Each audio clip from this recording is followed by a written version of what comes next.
Halo, Assalamualaikum warahmatullahi wabarakatuh. Perkenalkan, nama saya Rani Ayunda, NIM 5020045 dari program studi pendidikan guru sekolah dasar. Di sini saya akan sedikit menjelaskan tentang penelaah buku siswa, buku guru, silabus, dan RPP kelas 1, 2, 3, dan kurikulum darurat.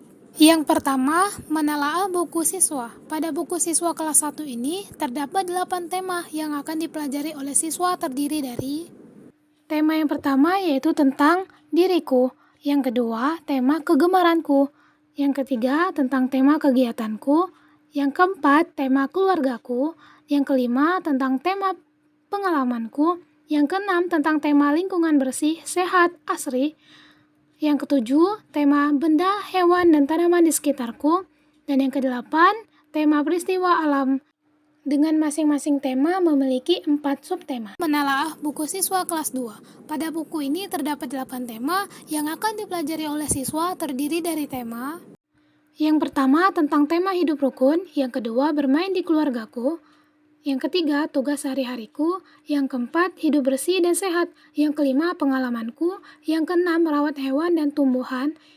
Yang ketujuh, tema kebersamaan. Dan yang kedelapan, tema keselamatan di rumah dan perjalanan.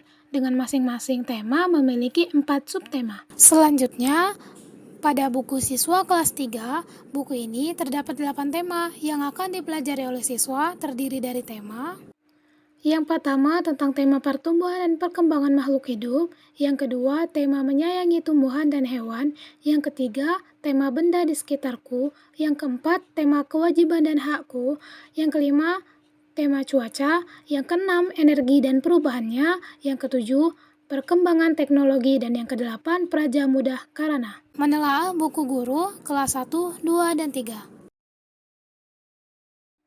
Pada buku guru, isinya membahas tentang panduan atau acuan bagi pendidik untuk melaksanakan pembelajaran berdasarkan buku peserta didik tersebut dengan isi menyesuaikan tingkat kelas.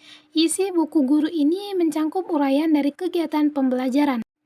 Yang pertama menyampaikan tujuan pembelajaran, yang kedua media atau alat bantu dan sumber belajar, yang ketiga langkah-langkah kegiatan belajar, yang keempat berisi petunjuk bagi guru tentang cara pengerjaan soal yang ada di buku siswa, yang kelima kegiatan penutup, dan yang keenam penilaian pembelajaran terdiri dari penilaian sikap, pengetahuan, dan keterampilan.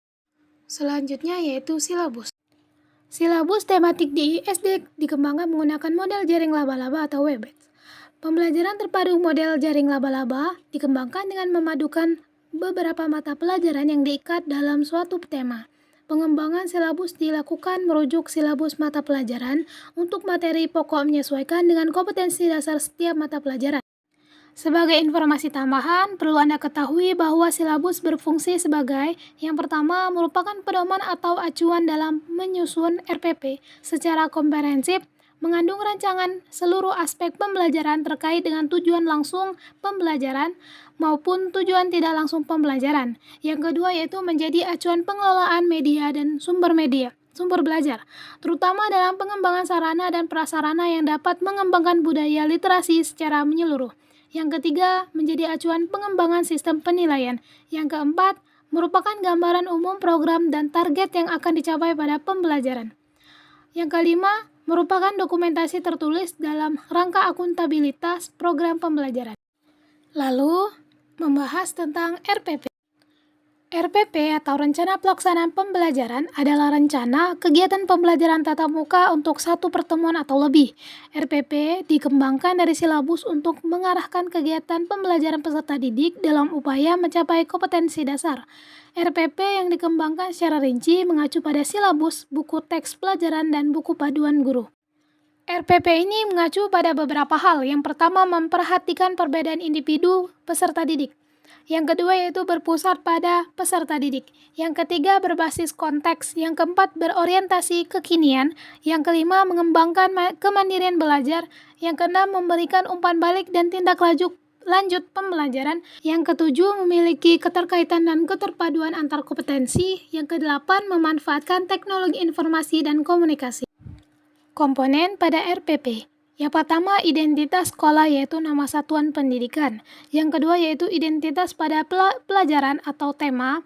Yang ketiga yaitu kelas atau semester. Yang keempat materi pokok. Yang kelima alokasi waktu yang ditentukan sesuai dengan keperluan untuk pencapaian KD dan beban belajar dengan mempertimbangkan jumlah jam pelajaran yang tersedia dalam silabus dan KD yang harus dicapai. Yang keenam, tujuan pembelajaran yang dirumuskan berdasarkan KD dengan menggunakan kata-kata kerja operasional yang dapat diamati dan diukur yang mencakup sikap, pengetahuan, dan keterampilan. Yang ketujuh, kompetensi dasar dan indikator pencapaian kompetensi. Yang kedelapan, materi pembelajaran. Memuat fakta, konsep, prinsip, prosedur yang relevan dan ditulis dalam bentuk butiran-butiran sesuai dengan rumusan indikator ketercapaian kompetensi. 9. Metode pembelajaran. 10. Media pembelajaran. 11. Sumber belajar. 12. Langkah-langkah pembelajaran dilakukan melalui tahap pendahuluan, inti, dan penutup. 13. Penilaian hasil pembelajaran. Tujuan dan fungsi RPP. Tujuan RPP yaitu untuk mempermudah, memperlancar, dan meningkatkan hasil proses belajar mengajar. Sementara itu, fungsi RPP adalah sebagai acuan bagi guru untuk melaksanakan kegiatan belajar mengajar agar lebih terarah dan belajar secara efektif dan efisien. Kurikulum darurat. Keputusan Menteri Pendidikan dan Kebudayaan Republik Indonesia tentang pedoman pelaksanaan kurikulum pada satuan pendidikan dalam kondisi khusus memberikan fleksibilitas bagi sekolah untuk memilih kurikulum yang sesuai dengan kebutuhan pembelajaran siswa dan dapat menyederhanakan pada materi ajar. Salah satu contoh penyederhanaan pada kurikulum darurat yang pertama, kurikulum K13 pada kelas 1 yang terdiri dari 3.1, 3.2, 3.3, 3.4, 3.5, 3.6, sampai 3.11.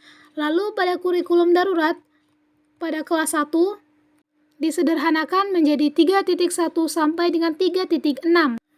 Dapat terlihat dari gambar yang sudah saya tampilkan. Selanjutnya pada contoh penyederhanaan pada KD mata pelajaran Bahasa Indonesia kelas 2, pada kurikulum K13 terdapat KD 3.1 sampai dengan KD 3.10.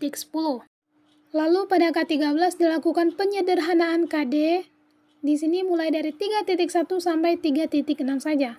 Selanjutnya pada contoh penyederhanaan pada KD mata pelajaran Bahasa Indonesia kelas 3 SD, mulai dari 3.1 sampai 3.10. Lalu dilakukan penyederhanaan pada kurikulum darurat menjadi 3.1 sampai 3.5 saja.